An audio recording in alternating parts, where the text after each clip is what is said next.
So you were just telling me something about your school days up in Scotland. Yeah, Was it in Aberdeen? Aberdeen, yeah. Well, The Northern Lights of old Aberdeen. the when you say the Northern Lights, you mean, did you see them sometimes? Not from Aberdeen, but I mean, every time you approached Aberdeen and you came in through on the road, all of a sudden, from being no lights hardly at all to a big lot of just only residentials. That's all. But you know, I don't know how the song originated, but it became a bit of a song anyway. So, yeah, that was Rosemount School, or Rosemount Academy as they called it at the time. And you felt like you had some good teachers there, I would imagine. I had Archie Baird, who was a Scottish football player. He used to take us for gym. Did he play as a Scotland international? Yeah, he was. Yeah. He played for the Scotland first team. He played for St Johnstone and then Aberdeen. All right, but also he played for the Scottish. I think he played for the Scottish team. I'm not sure. He might not have been one of the main players, but certainly had the honour of playing a bit for them, I would imagine. So we used to. I was up in Aberdeen a couple of weeks ago. Yes. And we went past the school sport field called Harlaw. And called what? Harlaw, Harlaw. Harlaw. Yeah. Go on then. And that's where we took our. We used to go up there on the minibus to the ground, and play football. Mm. And on this one particular occasion, he put me in the. He made us pick two teams. You know what I mean? So. Yeah. I picked. You pick some players, and then you kick off. Mm. And he made me captain for some reason. I don't know. Yeah. And well, I mean, not to put you down, but were you one of the tallest ones? Pardon? Did they make you captain because you were tall? No, I don't think so. No. And to be honest with you, I wasn't that tall at the time. To be fair. Well, and that's even more of a compliment then, really, isn't it? Yeah. And what was I saying? Yeah, he made me captain, and it was a proper game. We won 3-2, and I scored 2 goals. Well, yeah. And I was captain, and he came up to me after we were walking off the pitch. Yeah. He came up to me, put his arm around my shoulder. Yeah. And said, "Do you ever smile?" And I said, "No." And, but he died. I've got his book actually. I managed to get to get his book, Family of Four. It's called. And it's about his experiences as a prisoner of war in World War II. Yeah. So good, interesting. Yeah. Bit of history. And then he went down to London to do his degree in sports science, as it was at the time, or whatever. And he did his degree. Then he came back and got teaching work in Rosemount, where I was, and Hilton Academy, where I think Dennis Law went. I'm not quite sure. Yeah. And so. Well, I can imagine that gentleman. He'd been so happy to have survived the war, and to be back in his home country, sort of thing. It'd be like, because you'd probably know people who hadn't survived the war, and you think like, well, I'm not gonna sort of moan it now because I've known quite a few people who haven't survived the war and everything, so I'm gonna do everything I can to be positive in the rest of my life, really, and make the world a better place or something. I can imagine that being the attitude, sort of thing. Yeah. I know we went to watch a football match. Me and David and maybe a couple of others, I can't remember, but it was Aberdeen. They were playing at home to Celtic one evening kickoff. Yeah. And we didn't have money to get tickets or anything, Yeah. so we waited until half time and went in under the fence. Yeah. So they had a player called Archie, called Jimmy Smith. Oh yeah. Called him Jinky as his nickname. Mm-hmm. He was one of these mercurial, skillful players, you know, where his hair was long. You know what I mean? That kind of image, rather than brutal type. So anyway. Yeah, it was more of a sort of like a free spirited, it was. Yeah, sort like of Georgie Best, really. Yeah, just sort of like, almost like one of those creatures who are able to sort of like not get caught in the mud and everything, stumping about like a cow or a bull, but they're sort of like a bit lighter and so can skip over, you know, finding not get bogged down basically. Yeah. We had one of these fortnight. Every semester they had 2 weeks in this residential place. Yeah. And I didn't like it. I got homesick, and even though we were only down the road, literally, and I got the piss took out of me a bit, and I would just get so emotional. I get scared. You know what I mean? I used to, and I didn't enjoy it at all. And this place was in quite a big area of ground, you know, and. Well, he had a really good mum and dad anyway, so you'd have missed them really. Well, I mean, because I imagine some kids would probably be glad to be away from home, you know, if the parents were overstreet. Well, I had a friend there called David John, and I remember we were on that course, me and him, and we were in the boys' brigade and stuff like that, and. No, I can't remember now. I was going to say. What was I saying? Yeah. You went away somewhere and you weren't particularly comfortable.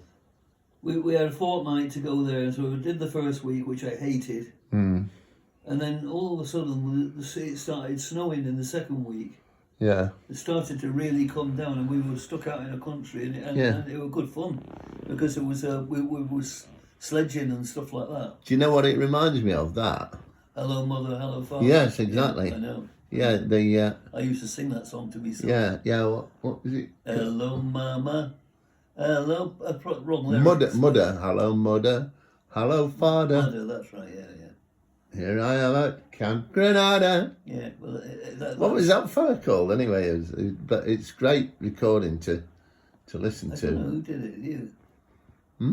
I don't know who did it. Who recorded it? Yeah.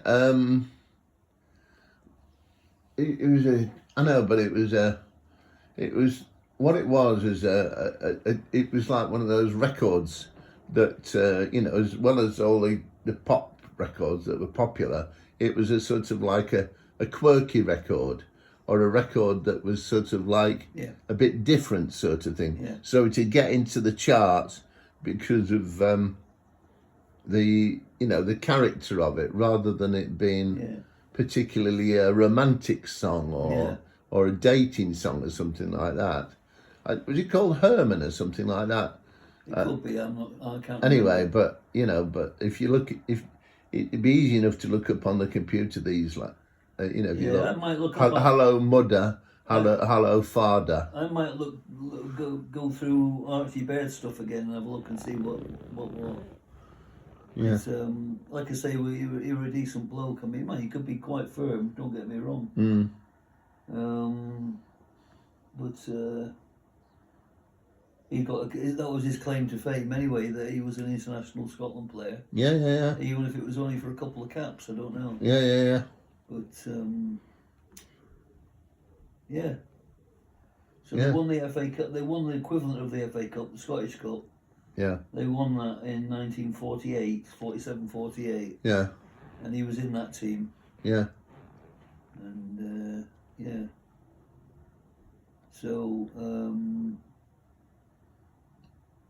what else? Yeah. So Yeah, I went to so the you Graz- liked you despite after the first week, you liked the second week because of the snow and everything, and you.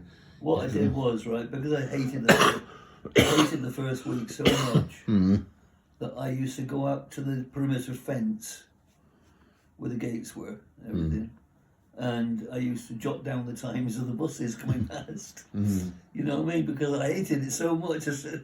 Anyway, I went to Headmaster and I said to him, I don't like it here. That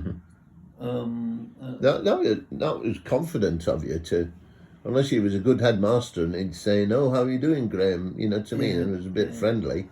Well, It's quite bold for you to be able to say that to a teacher, especially the head teacher. Yeah, well, I know. I mean, I don't know. I got away with that. I wasn't rude to him or anything. I don't No, but it probably just respect your honesty. But I went up and I said to the guy, I said to the teacher, I don't like it very much. I'd like to go home. And he laughed. He started laughing. Said, not in a derogatory way, but he chuckled. You know what I mean? And I said to him, I'm packed up and I've got all my stuff ready to go. You know what I mean? And how long had you been there when you? About a week. Yeah. And how long were you due to stay much longer 2 for? weeks.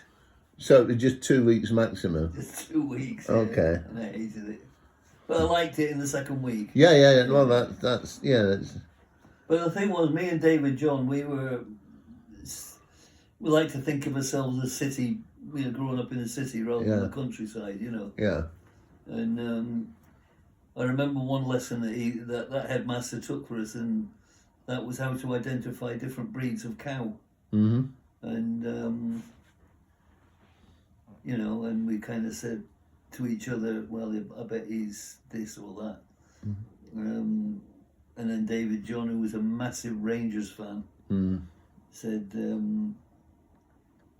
well, I bet they've never been to Ibrox, something like that. And I can't remember the full story of it, but basically they may have been here and they may have been there, but they've never been to Ibrox, you know.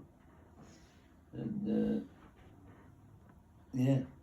And then when I finished that football match, he said, I'm really impressed with you today. And I'm going to put you in the bigger team next week. And of course I went, I lost it then. I was scared. I was worried I was going to let people down with not being a good player and stuff like that. You know what I mean? So you're a bit intimidated. I did feel intimidated, yeah. But that was my little claim to fame, anyway. Maybe just needed a bit more encouragement. That's all. Then, of course, we went to the Graz School of Art, which was interesting. Although once again, I wasn't there long enough to get an impact. You know what I mean? This is one of the things that have really held me back in my life. You said you had a really good art teacher, didn't you? Yeah, Mrs. Burns. Yeah, she was great. Yeah. Yeah. Well, I mean, you'll have to do something now then, a lot later than you anticipated. Starting your wonderful art career back then, sort of thing, if you ever imagined it. I should have done. Well, it's not too late, Graham.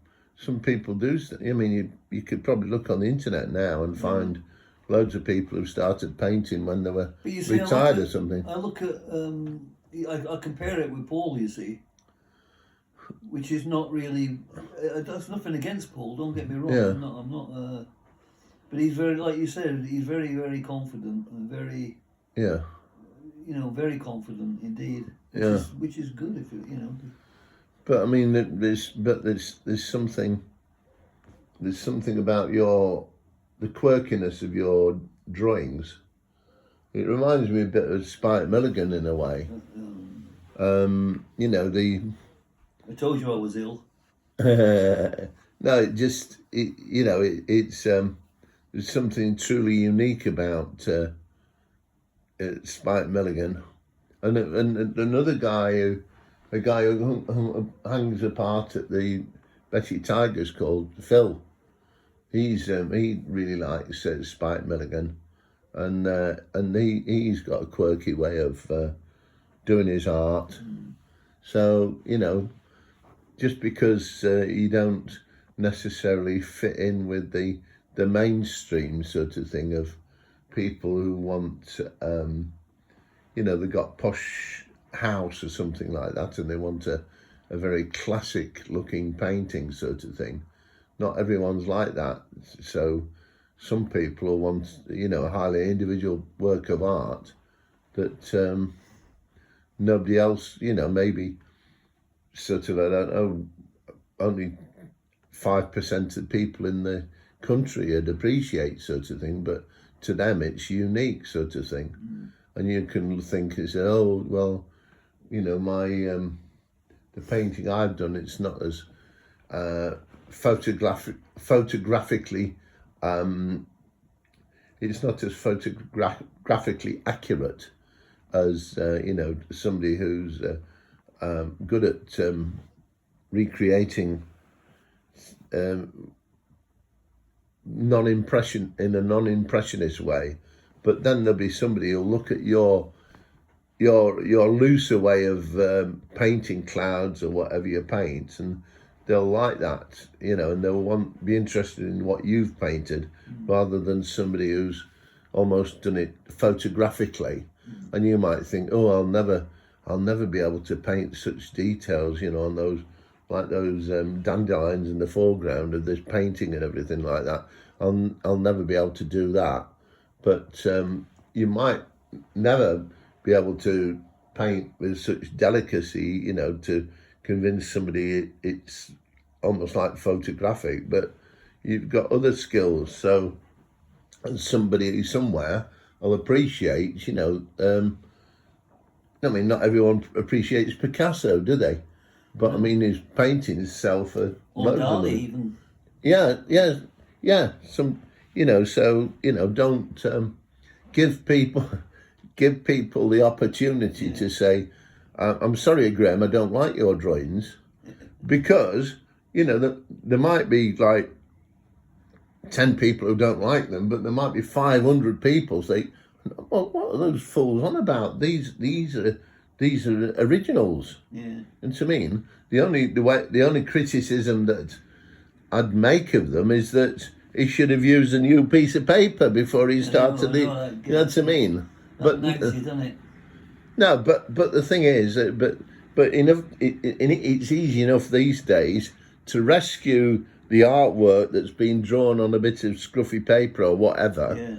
And and I said, oh, that's all right. We've got some technical people that they can sort of copy your drawing exactly, and wipe out these lines that that don't need to be there, because they sort of like are interfering with people just having a look at your drawing. You see, those horizontal lines, they might benefit the picture in some cases, but if they don't need to be there, there'll be somebody who'll be able to take them out, as it were. Yeah. Yeah, no, it's very good speech. Good. Well, you've been about 20 minutes on that. Hey, I tell you what, sorry, Andy, why don't you do an artistic wave to the audience sort of thing to say goodbye, and hope you buy one of my paintings one of these days for $100,000 or whatever. Yeah, we do it. Okay. Are you gonna? Or why don't you just do Harry Corbett goodbye? When he used to say at the end of the Sooty show. What, the little one? The Harry Corbett. Yeah, Harry. There was like the Sooty, wasn't he? And Harry Corbett who'd got the glove puppet sort of thing. Sooty, that's it. Yeah. And he'd end up with a custard pie on his face or something. Something like that. And can you remember what he said? Goodbye, everybody. Goodbye. Thank you, Graz.